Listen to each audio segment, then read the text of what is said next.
आपने बुद्ध शब्द के बारे में सुना है? हुँ? अगर मैं बुद्ध कहता हूं तो शायद आप हमेशा गौतम बुद्ध के बारे में ही सोचते हैं। गौतम एकमात्र बुद्ध नहीं है, ये उनका नाम नहीं है।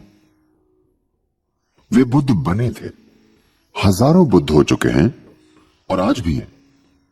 बुद्ध का अर्थ है, बु का अर्थ है बुद्धि, यानी तार्किक बुद्धि। ध का अर्थ है दादा, जो उससे परे है, जो अपनी बुद्धि से परे है, वो बुद्ध है।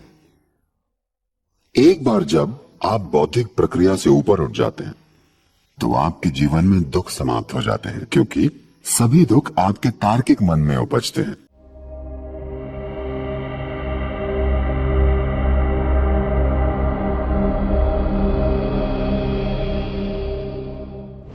जब आप अपनी बुद्धि में होते हैं, इसमें फंसे होते हैं, तो आप हमेशा दुखी रहने वाले इंसान होते हैं। आपको जहां भी भेजा जाए, आप दुखी रहने का तरीका ढूंढ ही लेंगे। आपके डर, आपकी चिंताएं, आपका तनाव, आपकी थकान। देखिए, लोग किसी भी चीज को लेकर दुखी हो सकते हैं, हाँ, है ना? लोग दुनिया में किसी भी चीज को लेकर दुखी हो सकते हैं। प्लीज देखिए, अगर आप शिक्षित नहीं हैं तो आप दुखी होंगे। शिक्षित हो जाने पर भी आप दुखी होंगे। नौकरी न मिलने पर आप दुखी होंगे। नौकरी मिल जाए तब भी दुखी होंगे। आपकी शादी ना हो तो आप दुखी होंगे। शादी हो जाए तो दुखी होंगे। बच्चे ना हो तो दुखी होंगे। बच्चे हो तो दुखी होंगे, है ना?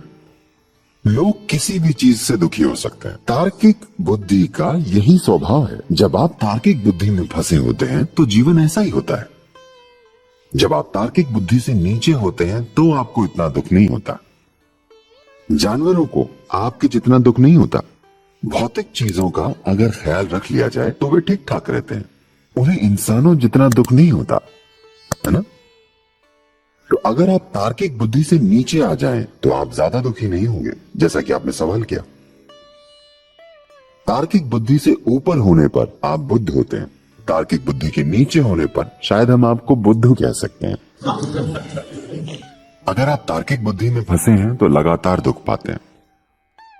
अगर आप कहें कि मुझे ये व्यक्ति पसंद नहीं, मुझे इससे कुछ नहीं लेना, तो आप दूसरों के मुकाबले उस व्यक्ति से कहीं ज्यादा लेंगे। ये इसी तरह है।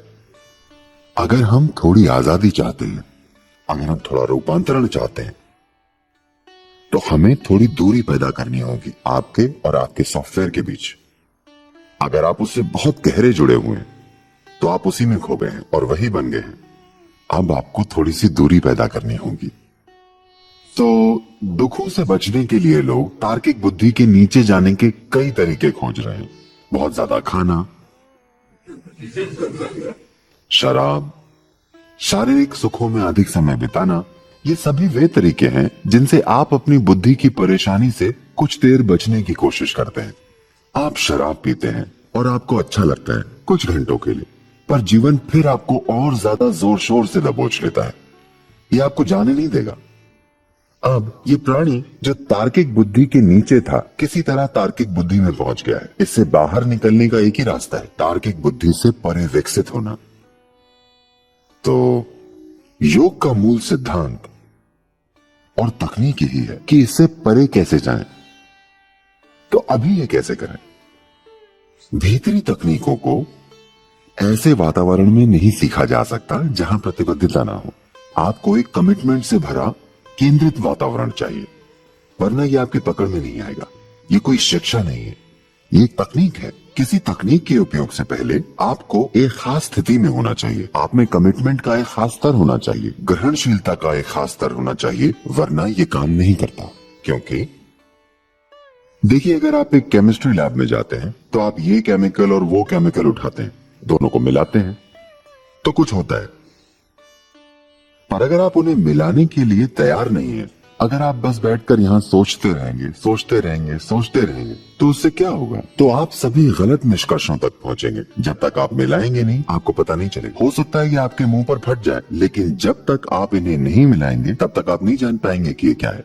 लेकिन अब आप ही केमिकल हैं, आप ही केमिस्ट हैं और आप एक्सपेरिमेंट की प्रक्रिया भी हैं। आप ही सब कुछ हैं। अब आपको एक अलग तरह की लैब चाहिए, वरना ये काम नहीं करेगा। अगर ये बाहरी चीज होती तो हम सिर्फ एक किताब लिखकर आपको दे देते, लेकिन क्योंकि ये भीतरी है तो हमें आपको एक एक कदम करके आगे ले जाना होगा, क्योंकि ये अनुभूति और अनुभव का एक बिल्कुल अलग आयाम है। लेकिन क्या ये मेरे लिए संभव है? ये हर इंसान के लिए संभव है। अंदरूनी तौर पर हम सभी समान रूप से काबिल हैं। हमारी काबिलियत अलग अलग नहीं है। हम सभी खुशी के काबिल हैं, है ना? यदि आप एक पल के लिए भी खुश रह चुके हैं तो इसका मतलब है कि आप खुशी के काबिल हैं, है ना? बात सिर्फ यह है कि आप वहां टिक नहीं पाते। बात बस यही है। इस ग्रह पर ऐसा कोई व्यक्ति नहीं है जो कभी खुश ना हुआ हो। हर व्यक्ति कभी ना कभी खुश हो चुका है। इसका मतलब वो खुशी के काबिल है। बात बस इतनी है कि वो हमेशा खुश रह नहीं पाता। इसीलिए उसे एक तकनीक की जरूरत है कि वो अपने भीतर के माहौल को कैसे बनाए रखे। ऐसा संभव है।